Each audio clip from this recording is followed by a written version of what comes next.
You're listening to Martin Roberts on Talk Radio, my property show. A bit of a special thing this week because I've come to Swindon, to the National Self-Build and Renovation Centre, where there is an exhibition going on, which hopefully Harvey Fremlin can tell me all about. He's the managing director of this amazing. Harvey, thank you. Hi, Martin. So, first of all, tell me about this place, because nestled away in Swindon, just off the M4, is this. All I can describe it is an Aladdin's cave for anybody who's into anything to do with self-building. Absolutely. So we are the UK's only centre for people who are either building their own homes from scratch or looking to add space or value to existing properties. So in here, describe what you've got on display. We have got a number of educational resources. So we've got 3 full-size houses that people can wander around. One's a completely finished show home, but probably slightly more interesting renovation house, where you walk through a 1920s property, seeing how you would make improvements to that and bring it up to current modern standards. We have over 250 suppliers and manufacturers showing all the products that you would need involved during a building project, everything through from windows and doors to solar bricks, you name it, it's here all under one roof. And then we have a help desk where people can get independent, impartial advice based on their own projects. Interesting. At one part of the exhibition here, you've got almost like a cutaway through a house. It reminds me of those Doreen Kindersley books where you and it's like sliced through, HMS Victory or whatever it is. By showing you like a slice through a property, you can really get a good idea of how it's actually constructed, can't you? Absolutely. And the thing is, in this country, about 13,000 people a year will build their own homes from scratch, which we call self-builders. But most have been on a building site before in their lives, so the construction sector is new to them. So we try and make it much easier for people to understand all the stages that you go through as you actually go through building your own home. So by using those cross-sectional exhibits, you can see the different building systems that are available, how you might get one system being particularly looking at levels of insulation and various membranes, the different types of finishes. There's an awful lot to think about, and a lot to go away and research. So we've got all of that under one roof.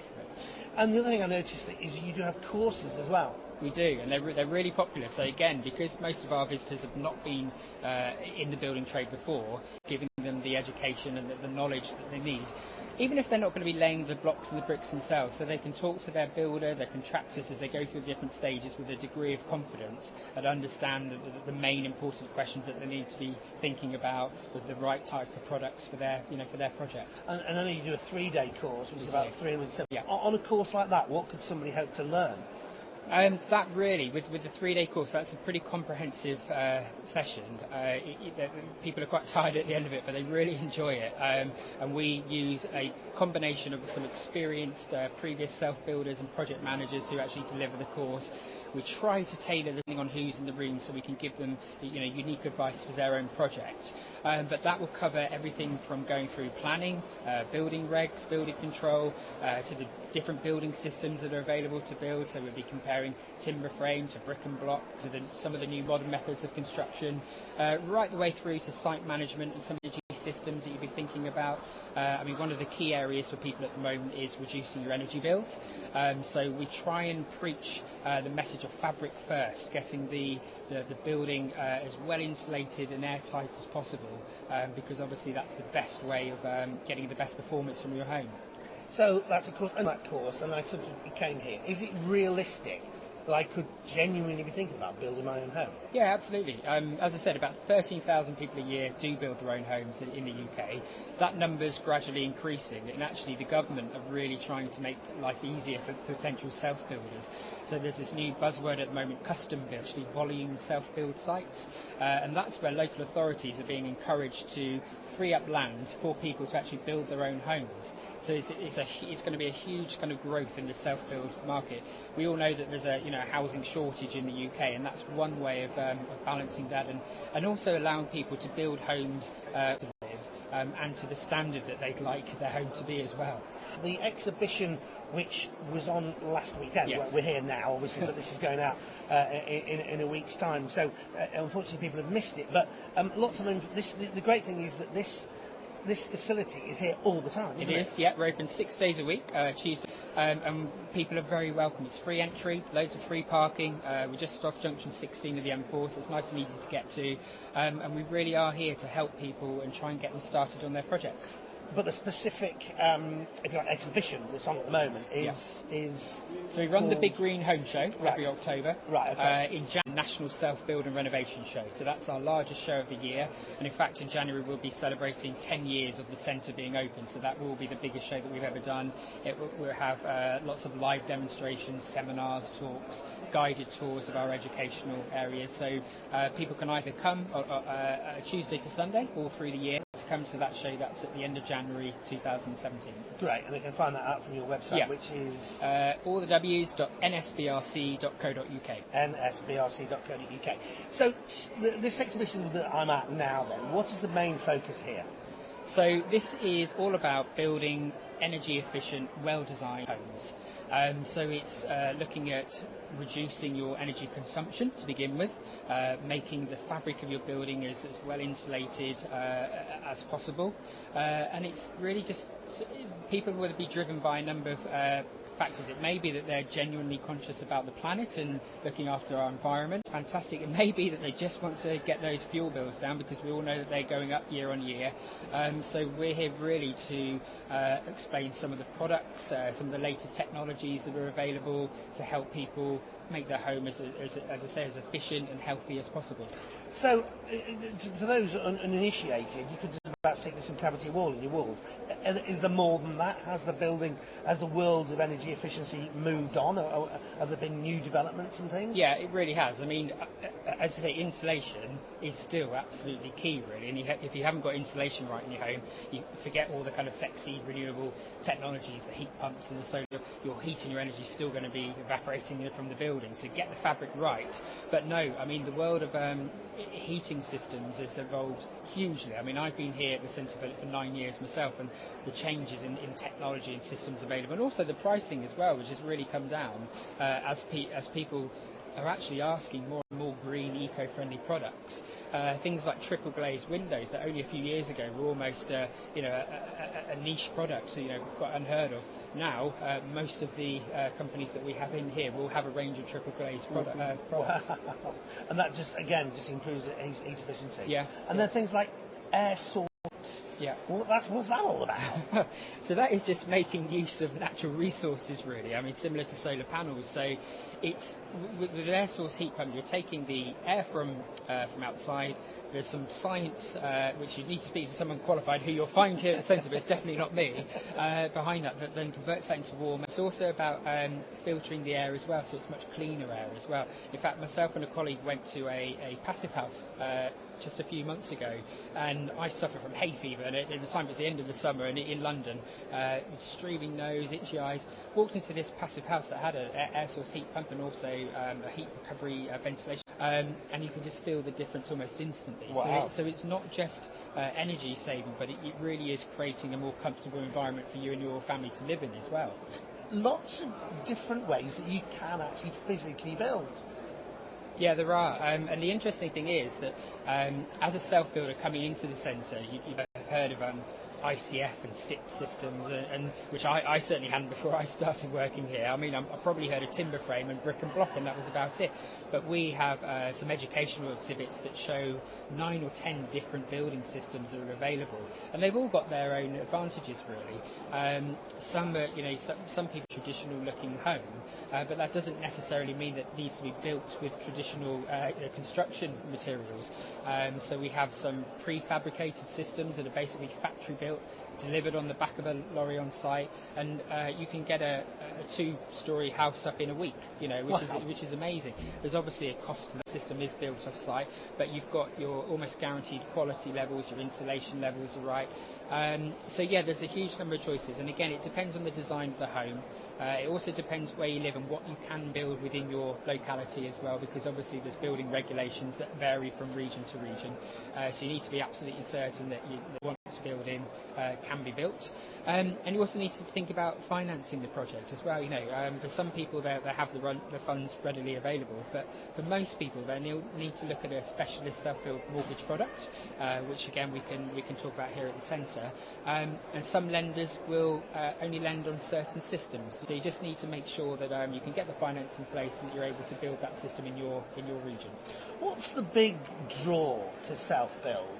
Well, I think really it has to be the fact that you achieve a unique, bespoke home that's designed to meet your needs exactly, and then the day you move in you can think, yes, this is exactly what we say when it's built for us and our family.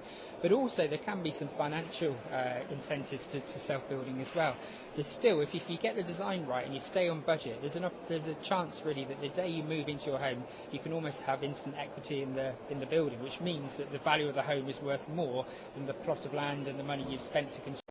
That's not always the case, because obviously it depends on the design and the size of the building and whereabouts you live, and of course remembering that certain areas will have a cap in terms of property prices, and they never go beyond that really, just because of the area they're in. But yeah, there are financial benefits to it. You can also claim your VAT back at the end of a self-build project as well, so for people to think about, but you only get one go at that. So the sort of top tip really is to keep all of your receipts and then remember to put that VAT claim in at the end of the project.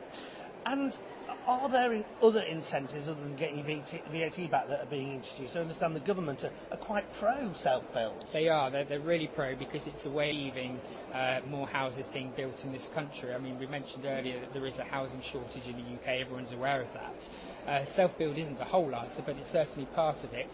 And there's a new concept that people will start to hear more and more about really, which is custom build, which is volume self-build really, and that's where local authorities to hold a register, custom build register. So if you're interested in building your own home but you're struggling to find a plot, contact your local authority, ask for your name to be put on the register, and when that register reaches a tipping point, the local authority are obliged to free up land and make land available for you to build on. There's a site actually about an hour away from us, which is Oxfordshire, called Ravenhill.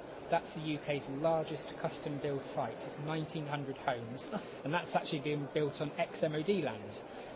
So it's like 1,900 self-builders. Yeah, exactly that. Yeah, it's incredible. I mean, it's the largest one in the UK. There's already a number of custom build sites going on, but this is by far the largest one. The guys at Graven Hill make life a bit easier for you as a self-builder, so they will actually put the foundations in place, which is one of the potential risks in a self-build project.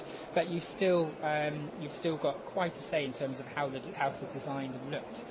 So that's really exciting. And any other things which the government are doing? What about the planning process? Are there any things to help you, or do you still just have to go through the long-winded planning process that everyone does? You do. I mean, they have been trying to remove red tape. I mean, there was something called the Community Infrastructure Levy, which was basically a tax on developers that did affect builders, and depending on where you live, that could get into five-figure sum. 5 figures? And that could be the end of a self-build project. But actually, last year they exempted all self-builders from that. So there's now no CIL for self-builders. So that's been a huge help, really. What you might find is a lot of authorities hold surgeries, free surgeries, where you can go and meet the team. They won't be granting you consent there, but they'll have a quick look at your ideas and drawings and just give you some suggestions where they might be able to preempt some issues, and that will hopefully help you go through the stages a bit easier. Right. And what kind of people are getting into self-build? Is it across the board, or is there a typical self-build person that you find? To be honest, Marcel, I don't think there is. I think it's a really broad range. I mean, our visitors sort of range from probably early 30s right the way through to sort of, beyond retirement age, really. And of course, they're all trying to achieve. The younger end of the spectrum, they probably have growing families and they're thinking about making more space. Whereas at the other end of the spectrum, they might be downsizing. Kids might have flown the nest, gone to university, and they're thinking about how they might be living in their homes. One big area for us is future-proofing, not so much in the kind of eco sense, but more about very aware that as a nation we're getting older and we want to be able to live in our homes for longer. So they often come here looking at how they might be able to put a bathroom or a wet room, say, on the ground floor. So they're planning ahead and thinking about how they'll be able to live in their home, longer than they might have done before. But presumably, there's nothing to stop a first-time buyer doing this. No, absolutely not. Other than finance, just the same as any property really. So I think that the key is you've just got to have a bit of motivation and confidence, and hopefully that's where the centre comes in, because we can give you absolutely tons of advice and information. It's all unbiased, it's all impartial. Our help desk is not sponsored by anyone. So guys that have got years of experience, and they will steer you in the right direction, depending on what you want to achieve. Well, it is a truly fantastic place. If you are contemplating or you want to be inspired, I highly recommend a visit to the National Self-Build and Renovation Centre. Give me the opening times again. Okay, so and we're here, location. Yeah, so we're on junction 16 of the M4, just outside. There's tons of free parking. It's nice and easy to get to, and we're here Tuesday to Sunday from 9 to 5:30 every day. And the website is www.nsbrc.co.uk. That's nsbrc.co.uk. That's Harvey Fremlin, who is Managing Director of the National Self-Build and Renovation Centre here in Swindon. Radio, talk and entertainment across the nation.